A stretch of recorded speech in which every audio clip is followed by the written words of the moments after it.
L'assistant de l'homme, Yann Kilenda, prédicateur. L'Éternel m'a réveillé le matin pour expliquer le livre de Jean chapitre 5, le verset 1er jusqu'au 8e verset. Je lis la Bible. Après cela, il y a une fête des Juifs et Jésus monta à Jérusalem.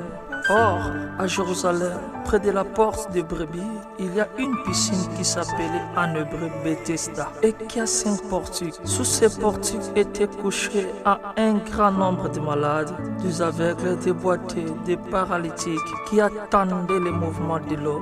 Car un ange descendait de temps en temps dans la piscine et agitait l'eau. Et celui qui descendait le premier, après que l'eau avait été agitée, était guéri.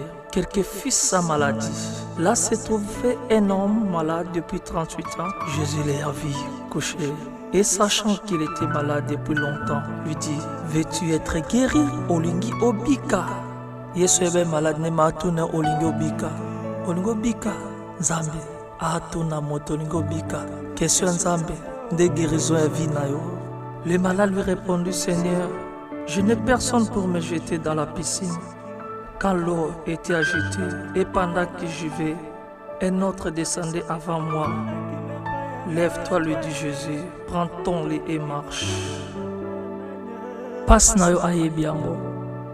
Mitungisel na yo ayebi yango. Kolela na yo abosani yango te. Ozolela makasi, oza na poser consolation à Jésus-Christ de Nazareth. Tikite Christ aza la consolation pour na vie na yo, pour na makambo ezotungisa motu na ope mayele na yo, pour na makambo o esimbisa bato ebele maboko na moto, mais pas eza solution. Ici dans la Bible, nous voyons un homme qui a fait 38 ans dans la piscine de Bethesda. D'abord, Bethesda signifie la maison de la miséricorde qui représente l'Église, qui a 5 portiques, l'image de 5 échelons, prophète, apôtre, docteur, évangéliste, pasteur. Na chaque porte wana, de emima biso vers guérison. Mais l'homme a fait 38 ans, il avait personne atindika ya kweya na kata piscine. Bandeko, nazo ebisa bino boye. Bato nyonso bazanga batakubikisa bango na mokili. Nzambe moko akomaka mobiksi na bango. Bato bazanga bato akotindika bango po ba réussir na vie. Nzambe natindika bango.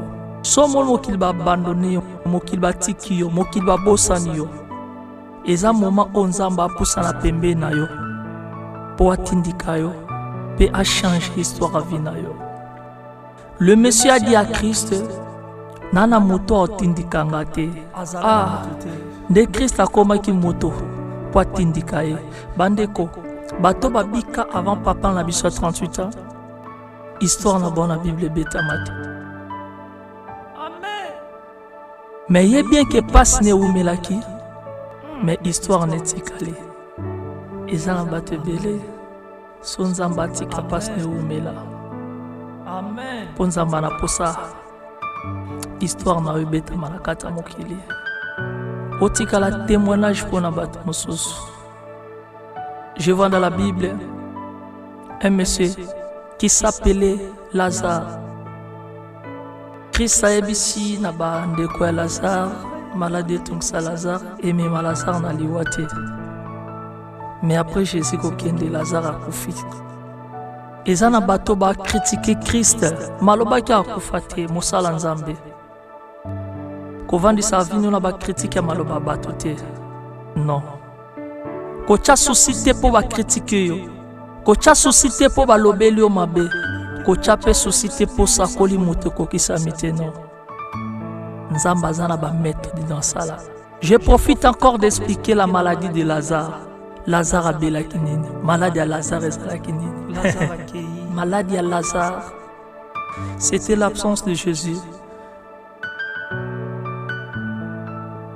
C'est pour cela, la sœur de Lazare avait dit, dans Jean chapitre 11,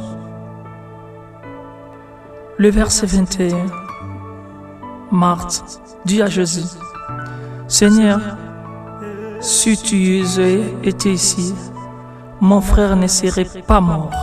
Je reprends. Marthe dit à Jésus, Seigneur, si tu eusses été ici, mon frère ne sera pas mort. Yesu soko zalaki awa. Mendeko nanga kufite. Lokola Yesu zate, ndendeko nanga kufi. Ton absence, c'est la mort de mon frère. Jésus, ton absence, c'est la mort de mon âme.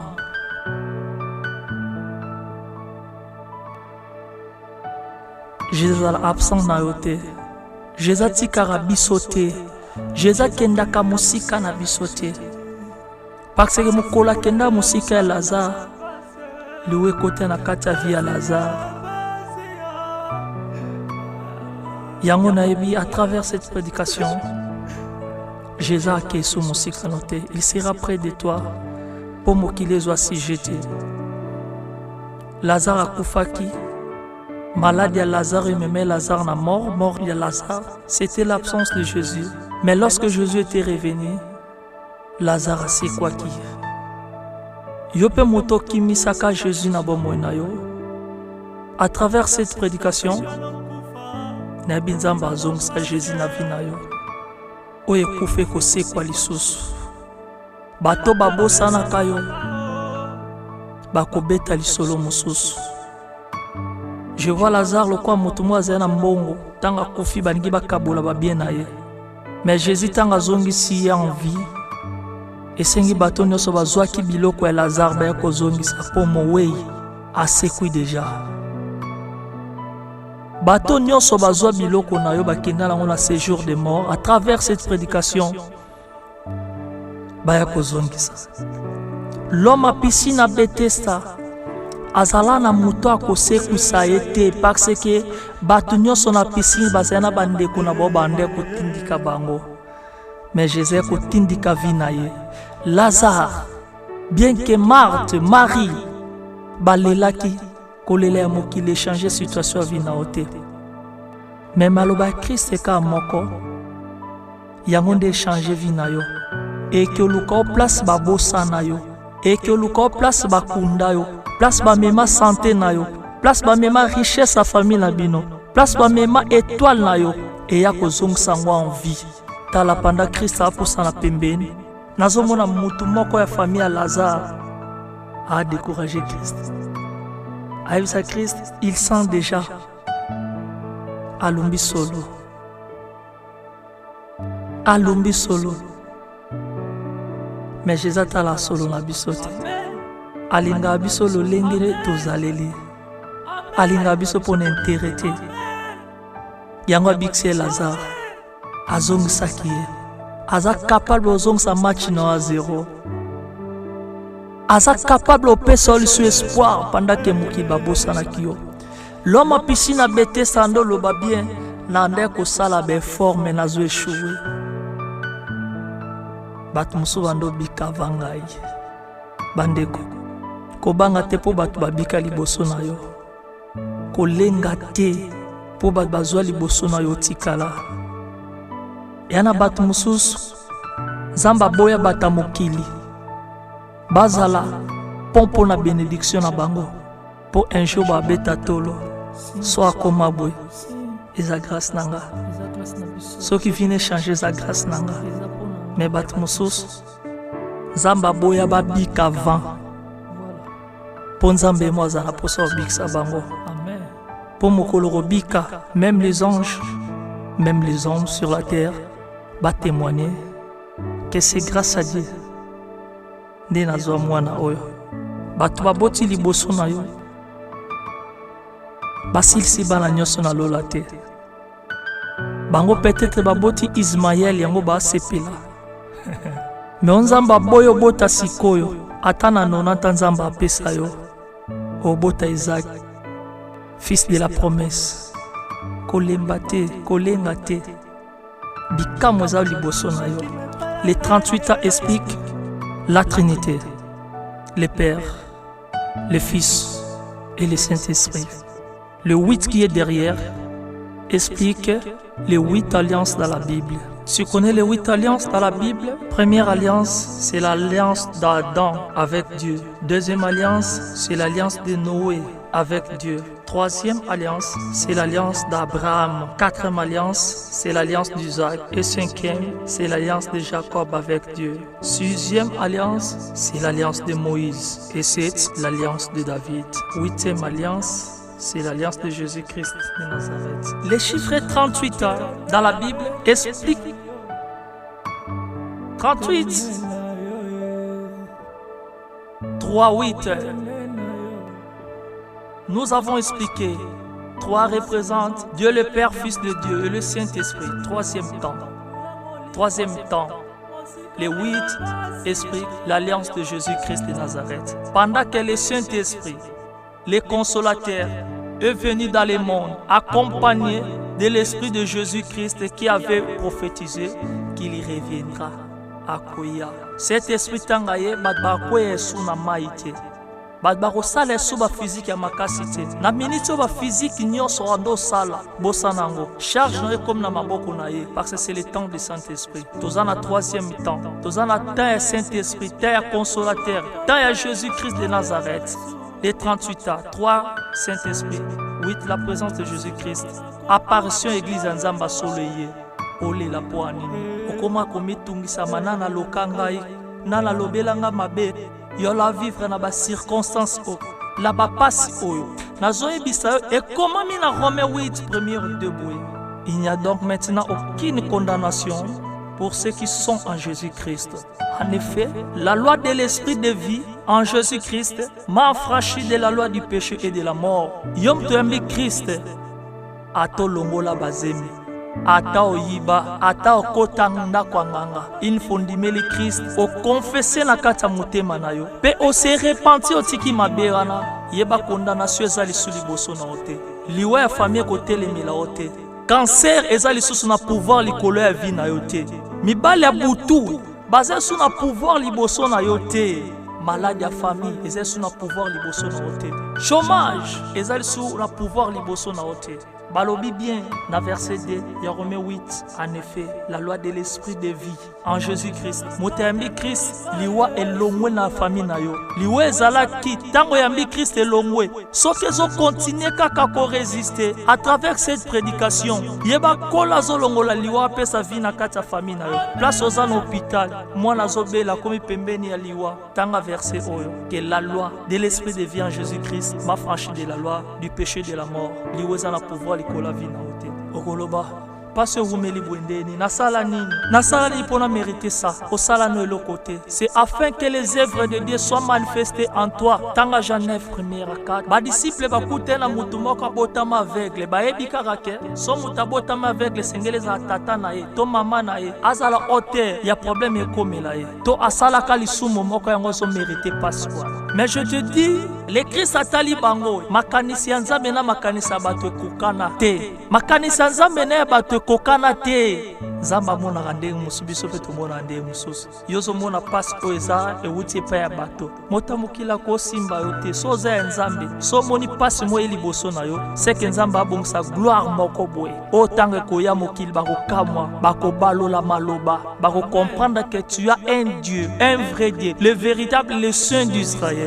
Jésus les a répondu, mes frères et sœurs, ce n'est pas que lui ou ses parents aient péché, mais c'est afin que les œuvres de Dieu soient manifestées en lui. Pour te dire, c'est afin que les œuvres de Dieu soient manifestées en toi. Passe nos habitumba à mokilité, les habitumba dans la cimetière, mais c'est pour les œuvres de Dieu soient manifestées en toi. À travers cette prédication, les œuvres de Dieu et bandiko kota na nzoto no pour essayer manifester. Nana simba yo, nana robundisa yo. L'homme de 38 ans, kanezale na maboko ya Yesu. Ko dépenser mbongo na hôpital te. Hôpital est très taka, mais motabik ça c'est Jésus. Ko kenanda kanganga te. Nganga pesa na mukolo yindela kaye. Azonga kaye pa ya Yesu. Yope mutoza pa ya Yesu. Ato mone umeli. Zala na patience. Mukolo na yo ezali. Tour na yo pezali. Ezana jour oyo kozala tour na yo. ezala tour ya moto mosusu te. Etoko oyo ememaki yo oza mpe na mokolo oyo komema ngo. Bato nyonso basungaki yo kala oyo bamonaki yo ndenge olalaka libanda oanda kosengasenga ozala na fulu eza na mokolo oyo bamona gloire na yo bamona mpo otambwa na motuka bamona mpo ozoseka yo moto esengo elongwa. Tala 38 ans eza année d'accomplissement. Esengeli ozali na patience po jour na opo ezali. Nga na kokweya na piscine te donc nga na koya vers bénédiction na nga te mais Christ ndeki vers ngai tiketi à travers prédication oyo biloko ozosala makasi na effort ya nzoto okozwa te nzambe ye moko apusa yango pembeni na yo. À travers cette prédication esika dimension ezalaki kokoma te nzambe mo akoma pembeni mpo akokisa oyo aloba na ntina na yo mpo mokili bachange maloba. Basundolanga na piscine bayebi kaka na kokufa nzoka Jésus atiaka programme na ye mpo na vi na ngai. Vi na ngai eza programme ya Yesu. Moto ayaki te mais l'homme à 38 abikaki. Baya to baya te nzambe akoya. Nakoma to nakokoma te Yesu akokoma. Mai ebandaki koningana mpo bato babika nga nakoya na mai te. Nayebi ke puissance ya mai moto abanda na mai ezalaka nzambe. Au commencement l'esprit de Dieu s'est mouvé au-dessus des eaux. Il faut casser le système. Ange faut ningisana no mai. Mais na tour nanga ange ayete mais mai yango moko ningani. Mai oyo ningani eza mai ya piscine te. Mais c'est de l'eau de la vie qui est Jésus-Christ. Yango ebiseki la femme samaritaine. Bozo puiser mai oyo eza musika. Je suis l'eau de la vie. Yawe pesanga mai ya bomoi. Yawe pesanga mai ya bomoi. Kota na vi na ngai, kota na nzoto na ngai. Yaka na motema na ngai, longola pinzoli na ngai. Pinzoli ewumeli mingi.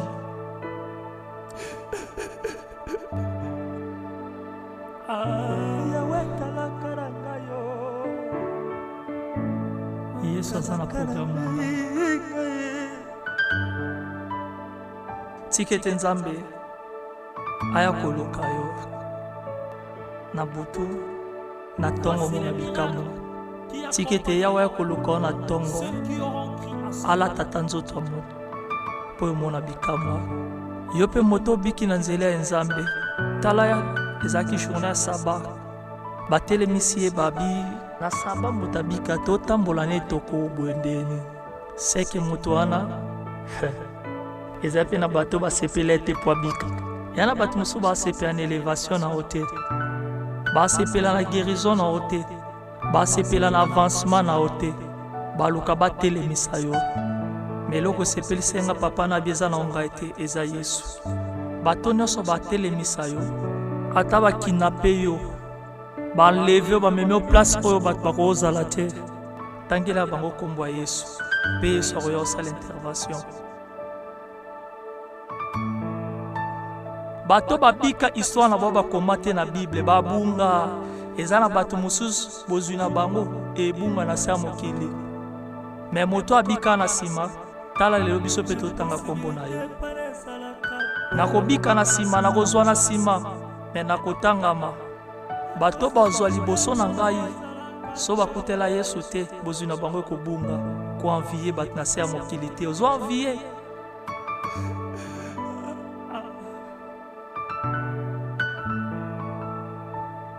L'assistant de l'homme. Abonnez-vous sur notre chaîne YouTube Yann Kilenda Yankolo. Il faut casser les systèmes. O batamokili basala. O abeta calcul ndeto sali boye suka kabwe. Te Yesu deja ye. Eza so makambo kwa na maite. Ya yoka nzoto pasite. Mezandi makambo facilité. Balbabika liboso nanga ba regretter. Nde musu bakweya musu pa bukana mabika te mosusu batindika akoya mela mai me nga na mela so mai te na pete